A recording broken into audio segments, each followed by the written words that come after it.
Naam, karibu kwenye Ndugu Online TV, karibu kwenye Back to History. Karibu tuangazie maajabu ya rupia.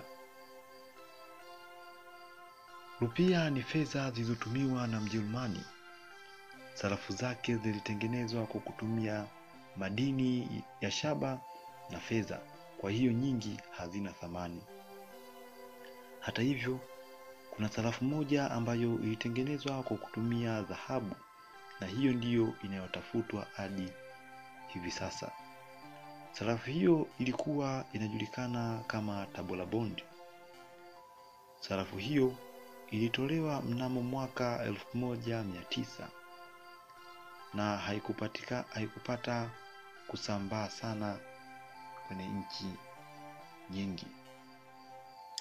Sehemu kubwa ya sarafu hiyo ilihifadhiwa kwa kufichwa chini ya ardhi, ikiwa bado ndani ya masanduku yake. Wengi hujiuliza kwa nini fedha hizi zimekuwa zinafichwa hivyo.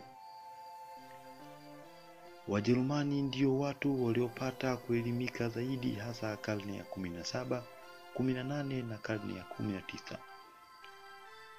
Sababu mambo walioyafanya miaka hiyo ya zamani huisi respect teknolojia, na mambo walioyafanya wakati huo ni makubwa mno. Kuanzia ujenzi wa madaraja, ujenzi wa nyumba, ujenzi wa reli, ujenzi wa meli, ujenzi wa submarini na migodi. Kadhalika ni mambo makubwa sana. Pata picha mambo ama mali walizozificha kabla ya vita ya kwanza ya dunia, lakini hadi leo hii, pamoja na kuendelea kwa teknolojia, huwezi kutoa vitu hivyo. Hakuna asiyejua kuwa sehemu walizohifadhi mali zao walifanya mazindiko, tena mazindiko makubwa sana. Miongoni mwa hayo mazindiko ni kama nyoka na nyuki wa miaka yote. Yaani unakuta sehemu hiyo nyoka na nyuki hawafi wala kuhama miaka yote. Mazindiko mengine ni kama majini, hasa chunusi, sehemu zenye maji kama mito na maziwa. Kama wewe ni mwenyeji wa mji wa Mbeya, basi nenda Mabatini kwenye njia ya kuelekea Itende Jeshini. Unapokaribia kuingia eneo la Jeshini, kuna kota ya kwanza mkono wa kulia ipo pembezoni mwa mto. Ukiipita hiyo kota umbali wa mita 20, kuna shimo. Hapo tayari walishakufa watu takriban 4, akiwemo mwanajeshi mmoja. Jeshi walishaweka tangazo hapo kuwa ni marufuku mtu yoyote kufanya shughuli zozote, eneo hilo ni hatari. Eneo hilo kwa wakazi wa muda mrefu, ukiwauliza kuhusu Yordani ndio wapi, watakusimulia vituko vya hapo, sababu zamani walikuwa wakienda hapo kufua na kubatiza waumini wao kabla hapajapigwa marufuku. Yapo maeneo mengi sana, hasa mkoa wa Mbeya na wilaya zake. Njia nyingine ambayo Wajerumani walitumia kuficha mali zao, hasa kwenye mashimo ambapo walikuwa wakiweka chupa zenye mercury. Hivyo ukienda lazima utumie tochi, sababu ya giza linalokuwepo. Endapo utamulika chupa ile yenye mercury, basi balubu yako itapasuka kutokana na mvutano utakaotokea. Hazina hizi kwa Tanzania zipo nyingi. Wengi hujiuliza ziko wapi hasa. Kuna hazina nyingi sana ambazo Wajerumani waliacha Tanzania.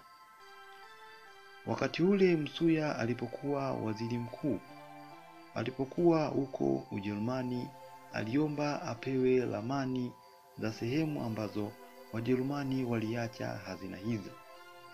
ili zifukuliwe na zigawanywe. Jibu alilopewa ni kuwa hazina nyingi zilikuwa za watu binafsi na wanaweza kushirikiana kwenye hazina za nchi ambazo ni nyingi. Zilikuwa ni kama silaha na kadhalika. Hazina ya serikali pale Tukuyu Mbeya lipo jengo la mkuu wa wilaya ambalo hata kwa macho ukiangalia ile ofisi imejengwa juu ya mlima, na ilivyotengenezwa kule chini ni shimo kubwa sana. Mlango wa kuingia katika ofisi hiyo upo kwenye ofisi ya afisa utamaduni wa wilaya. Hata ukitembea kwenye ofisi hiyo utagundua kuna hali ya mtikisiko ya kwamba chini kuna shimo.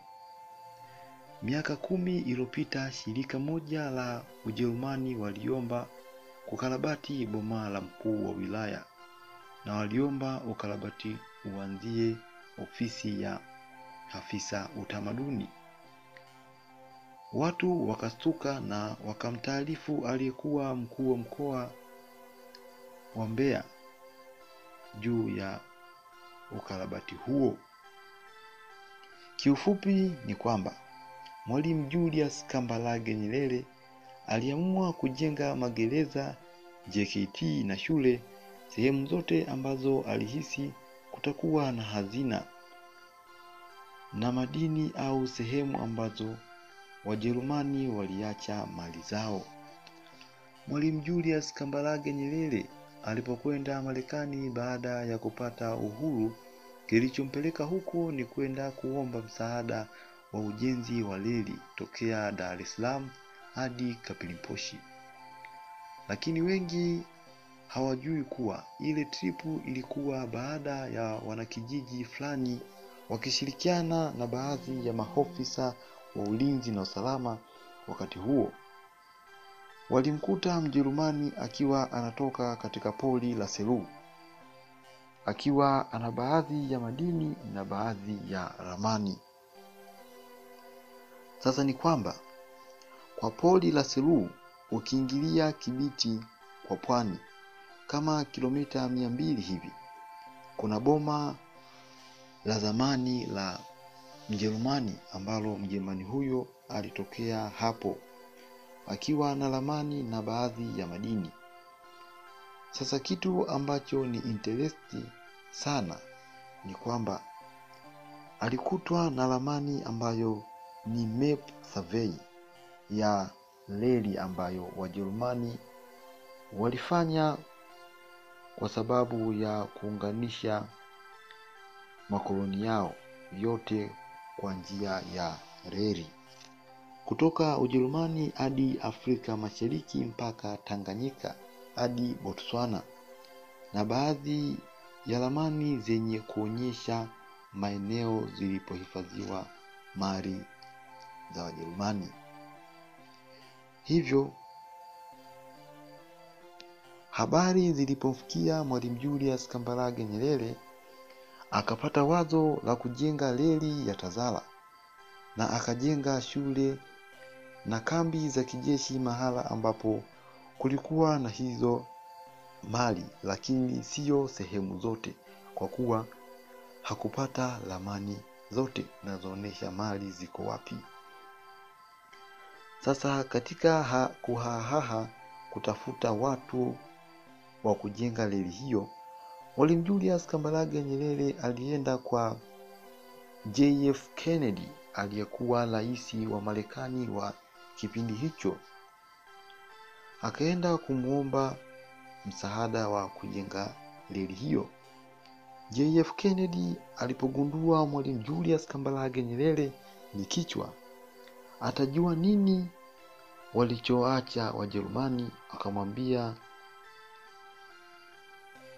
Marekani haipo tayari kuisaidia Tanzania kwa wakati huo, sababu Tanzania tulikuwa na upande wa China na Urusi, nchi ambazo ni mahasimu sana na Marekani. lakini JF Kennedy yeye binafsi akampatia Mwalimu Julius Kambarage Nyerere kitabu ambacho alimwambia akisome kitamsaidia sana. Kitabu gani basi? Usikose mwendelezo huo hapa Ndugu Online TV. Asante sana kwa wewe ambaye umekwisha kusubscribe channel yetu ya Ndugu Online TV. Kwa wewe ambaye bado hujasubscribe, fanya kusubscribe kisha gusa alama ya kengele. Utakuwa unapata notification kwa kile ambacho tutakuwa tumekusogezea.